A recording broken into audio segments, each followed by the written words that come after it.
Well, I didn't live a normal life in my early childhood. I had a lot of childhood trauma.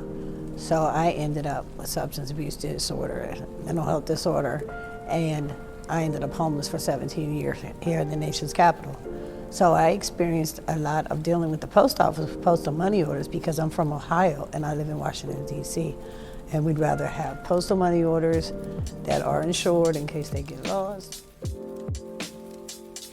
So I banked with two different banks, and at that time I was like at the end of the road in my addiction. And I was opening bank accounts, last second chance checking accounts.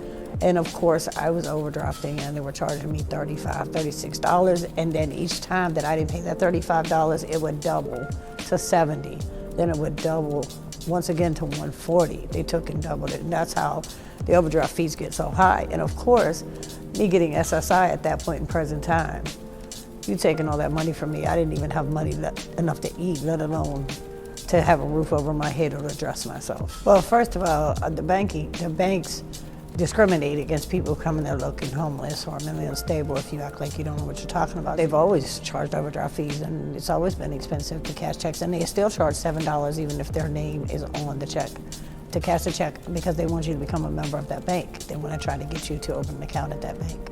Going to the Ace check cashing places and going to the liquor stores and cashing my check in my active addiction, they were charging majority of my check to cash my check, and it wasn't even enough to eat for the next week, let alone a roof over my head. The post office was my go-to, because I stepped right in front of the post office on Pennsylvania Avenue. So the post office was my go-to for cashing checks, for getting money orders, receiving money orders and things of that nature. And I think that they have grown tremendous since I've been born, but I know before I was born, they were actually offering postal banking.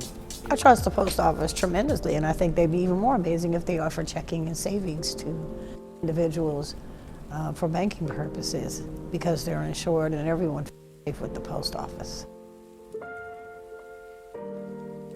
But I think that they should offer banking, cash, have a checking account, savings account for people that don't make up the $75,000 a year. I would cap it at that, but allow them to at least have a checking and savings through them. They're absolutely capable of offering checking and savings if they would choose to do so.